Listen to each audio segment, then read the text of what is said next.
Salut tout le monde, bienvenue avec moi ici, au coin du feu.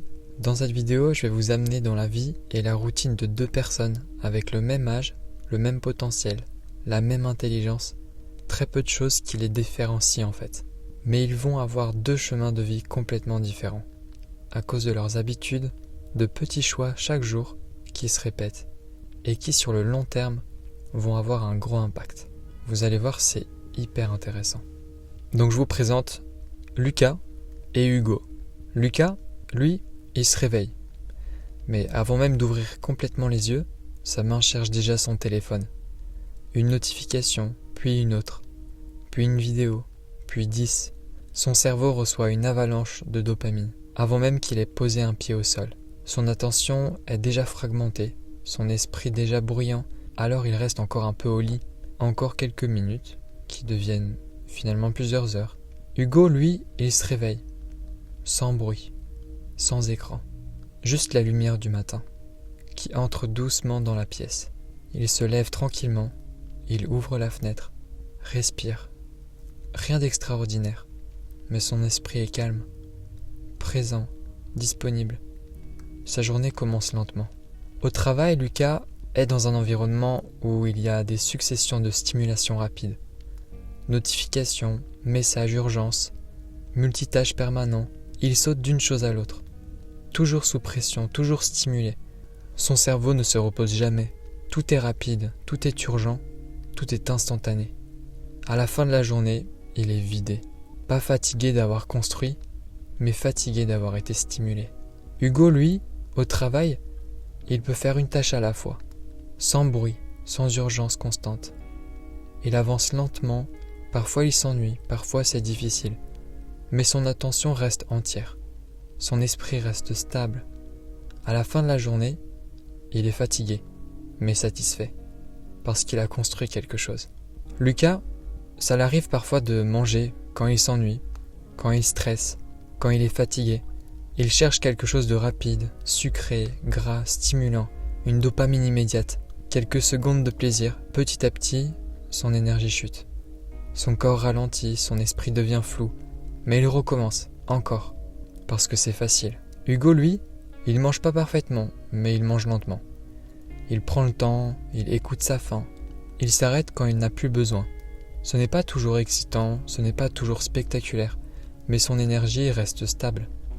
Son corps reste léger, son esprit reste clair. Petit à petit, sans même y penser, il construit sa santé, une bonne santé. Lucas a vraiment du mal à rester dans le silence. Dès qu'un moment apparaît, il le remplit.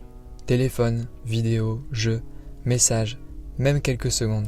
Son cerveau oublie comment ralentir. L'ennui devient inconfortable. Le calme devient étrange. Le silence devient lourd. Alors il fuit. Encore et toujours. Hugo, lui, accepte de laisser parfois du vide. Il marche sans musique. Il mange sans écran. Il attend sans distraction.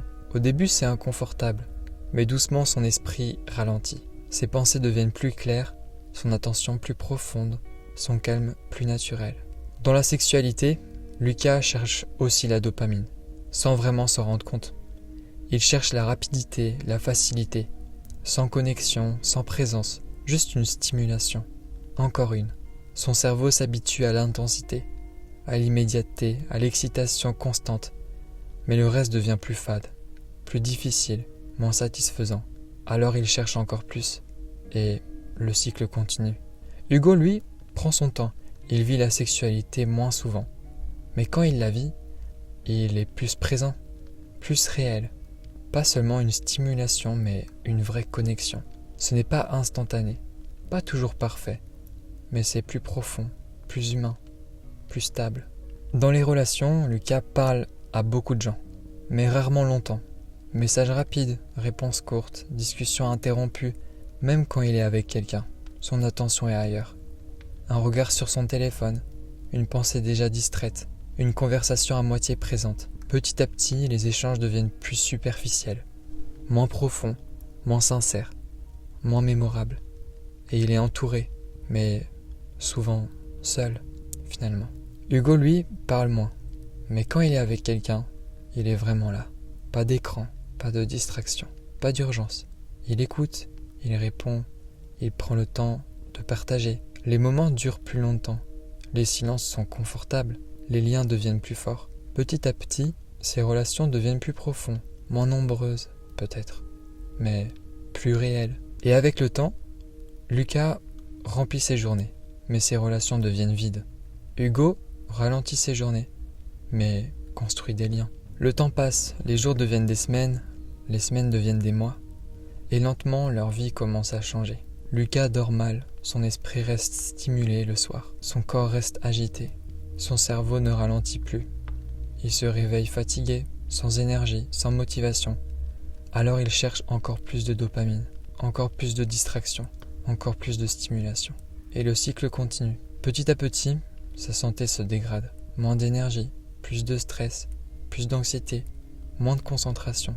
Ces choses ne sont pas venues brutalement du jour au lendemain, mais lentement, petit à petit. Hugo, lui, ralentit le soir. Moins d'écran, plus de calme, plus de silence. Son sommeil devient plus profond, son énergie plus stable. Et sans vraiment s'en rendre compte, sa santé s'améliore. Après longtemps, Lucas a toujours l'impression de ne jamais avoir le temps, mais quand il regarde derrière lui, il ne voit pas grand-chose. Des heures consommées, des jours oubliés, des mois dispersés, beaucoup de stimulation mais peu de construction. Hugo, lui, il ne va pas plus vite, mais quand il regarde derrière lui, il voit quelque chose. Des progrès, des habitudes, des moments vécus, une vie construite, petit à petit, sans bruit.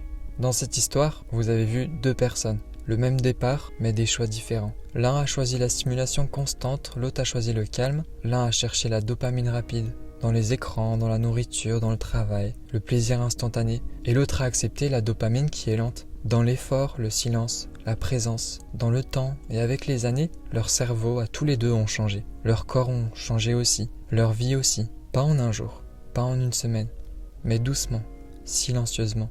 La dopamine rapide remplit vraiment le moment, mais vide le reste. Alors que la dopamine lente, elle est discrète, mais elle construit une vie stable. Deux vies, deux chemins. Et la plupart du temps, on ne s'en rend même pas compte du chemin qu'on prend, parce que ce sont juste de petits choix répétés chaque jour. Alors maintenant, si tu regardes cette vidéo, j'aimerais te poser cette question. Où est-ce que tu te situes là-dedans quand tu entends cette histoire? Qu'est-ce que tu sens que tu dois faire aujourd'hui pour agir et changer cela? Quelle habitude est-ce que tu vas mettre en place dans ta vie pour la changer petit à petit au fil des jours, mois, années? Je vous mets ces questions en commentaire. N'hésitez pas à y répondre, à réfléchir et méditer là-dessus. Je vous dis à tout bientôt et n'oubliez pas de garder le sourire et rester positif.